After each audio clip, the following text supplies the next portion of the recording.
किसान भाइयों, आप सभी का स्वागत है। आज हम गन्ने के ऐसे प्लाट आपको दिखा रहे हैं जो पहले के भी हैं, लेकिन यहाँ पर एक कॉमन जो बात है आपके सीखने की कि ये बहुत अच्छा गन्ना है, उसका प्लांटिंग का मेथड है, जिसको आप देख सकते हैं कि अभी जो प्लाट हम इसमें दिखा रहे हैं काफ़ी बेहतर गन्ना है, लेकिन इसके पीछे की क्या कहानी है उसको आप आगे अभी देख पाएंगे। गन्ने की जब बुआई करनी हो गहरी जुताई करें, जिससे जड़ें गहराई तक चली जाएं, और साथ ही में अगर दीमक आदि है खेत में तो नष्ट हो जाती है। और जो ट्रेंच हैं 30 सेंटीमीटर गहरी ट्रेंचिंग बोएं। गन्ना सीधे लगा सकते हैं या इस तरीके से बड सेटलिंग तैयार करके और इनको लगा सकते हैं।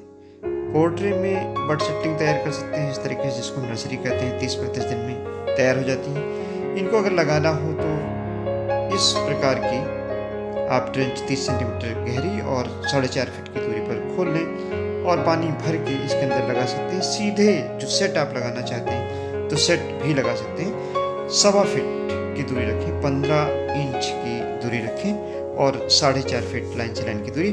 और जो आपकी ट्रेंच है वो बनी रहे, ताकि ट्रेंच के अंदर ही आपको इरिगेशन करना पड़े, सिंचाई करना पड़े, और उसी में आप खाद डालें। चूँकि इनिशियल स्टेज में गन्ने की जड़ें बहुत दूर तक नहीं फैलती हैं, तो जो खाद है या ट्राइकोडर्मा है आप देते हैं वो खेत में सीधे गन्ने के पौधे को मिल जाता है। वाइड रो स्पेसिंग का प्लाट यहाँ पर हमने आपको दिखाया है।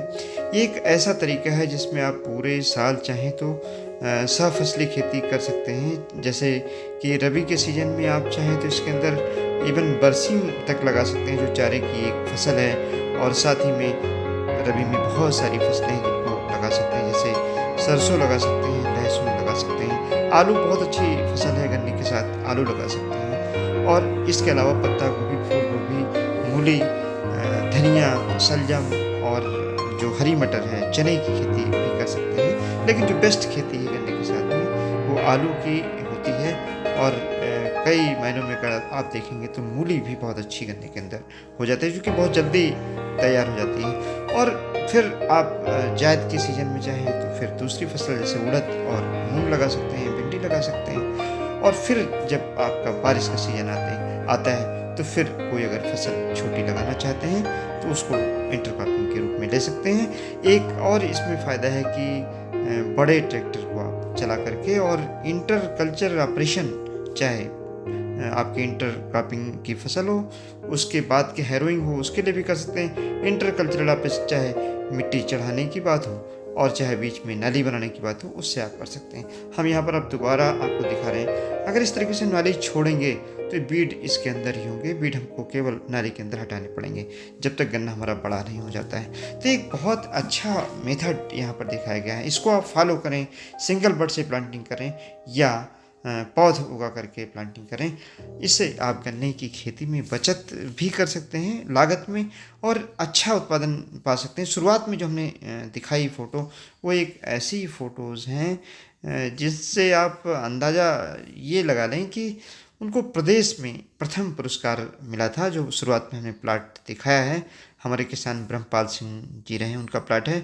और ये जो हमारे किसान हैं, ये कबाड़ी वाला एक गांव है, वहाँ के किसान हैं जिनका ये प्लाट आप यहाँ पर देख पा रहे हैं। इसमें पेड़ी गन्ने में भी आप सरसों ले सकते हैं। हाँ, इसमें बहुत अच्छा आपका जो उत्पादकता है बहुत ज़्यादा नहीं आ सकती, लेकिन जो उत्पादकता आपको आएगी उसकी लागत काफ़ी कम होगी। अगर गन्ने के बाद गन्ना लेते हैं तो भी इस मेथड से आप लगा सकते हैं। ढैंचा बीच में लगा सकते हैं और ढैंचे को बाद में गला करके खाद के रूप में प्रस्तुत कर सकते हैं। यानी जो किसान भाई गन्ने में ऑर्गेनिक खेती का प्रयोग करना चाहते हैं, एक ये बहुत अच्छा विकल्प है, जिसमें बीच में आप ढांचा लगा करके फिर उसको पलटते हैं, पलट करके उसकी खाद बना दें। और साथ ही में अगर आपके पास गोबर की खाद है उसको भी यहाँ पर डाल सकते हैं। और इस प्रकार से प्लांटिंग करके आप कई बार पेड़ी गन्ना भी ले सकते हैं, चूँकि इसमें जो इंटर कल्चरल ऑपरेशन है वो बहुत अच्छी तरीके से गहराई तक किए जा सकते हैं। चूँकि आप बड़े ट्रैक्टर का जब जुताई में प्रयोग करेंगे तो गहराई तक जुताई आप कर पाएंगे।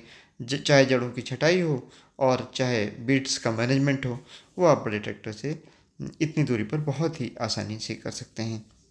किसान भाइयों, इसमें आप हरी धनिया लगा सकते हैं। इसमें चाहे तो आप मूली लगा सकते हैं, मटर लगा सकते हैं, चना लगा सकते हैं, और चाहे तो मैंने शुरुआत में बताया बरसीम यानी जो चारे की फसल है उसको भी लगा सकते हैं, क्योंकि चारे की फसल एक ऐसी फसल है बरसीम जिसमें नाइट्रोजन का फिक्सेशन भी ज़मीन के अंदर होता है, और साथ ही में जो हमारा गन्ना है इसको पानी भी मिलता रहता है और जड़ों का विकास बेहतर होता है। यानी हरी खाद के रूप में भी बरसीम काम करती रहती है। और हमारे एक किसान हैं सुभाष चंद्र जी, जो बरसीम उगा करके गन्ना लगाते हैं, और नाइट्रोजन जो फर्टिलाइज़र है उसका 30 से 35% जो डोज़ है उसको कम कर देते हैं। इसके बावजूद चूँकि हरी खाद में सारे जो 16 प्रकार के तत्व हैं वो सब पाए जाते हैं, जिससे एक बैलेंस न्यूट्रिशन गन्ने का होता है और अच्छी तरीके से गन्ने का उत्पादन आप ले पाते हैं। किसान भाइयों, अगर इतनी दूरी आप बढ़ाते हैं तो इसका एक मॉडिफाइड मेथड भी है, जिसमें आप 2 लाइनें लगा सकते हैं 3-3 फीट की दूरी पर। उसके बाद ये 8 फीट की दूरी छोड़ करके और फिर लगा सकते हैं। इस तरीके से हम जो 2 लाइनें हैं 3 फीट की दूरी पर लगाएं, उसके बाद 8 फीट की दूरी छोड़ें, यानी 11 फीट पर लगभग हम 2 लाइनें ले पाएंगे, यानी 5.5 फीट पर लाइन हो जाएगी, जिससे हमारा उत्पादन बेहतर। ये यहाँ पर जुताई किया हुआ प्लाट दिखाई पड़ता है। ये हालांकि पहले के प्लाट हैं, लेकिन आपके लिए बहुत उपयोगी हैं। इससे आप गन्ने की खेती में परिवर्तन ला करके और खेती की लागत को कम कर सकते हैं, और गन्ने की उत्पादकता ऑप्टिमम लेवल पर, मैक्सिमम नहीं, ऑप्टिमम लेवल पर ले सकते हैं। देखिए, एक यहाँ पर बहुत अच्छी बात हम बताना चाहते हैं। अगर इस गन्ने की आपको हार्वेस्टिंग करनी हो, हार्वेस्टिंग करना बहुत आसान है। गन्ने की सूखी पत्तियों के बीच में बिछाना आसान है, और बीच में बिछाने के बाद उसको उस पर बायोडिकम्पोजर डाल करके और फिर उसकी जुताई करना बहुत आसान है। यानी ऑर्गेनिक खेती अगर आप इस मेथड से करना चाहें तो बहुत ही आसानी से की जा सकती है। मैंने ये जानकारी आपको इस उद्देश्य से दी है ताकि आप देखें और अच्छे जो तरीके हैं उनको अपने खेत पर अपना सकें, फ़ायदा उठाएं।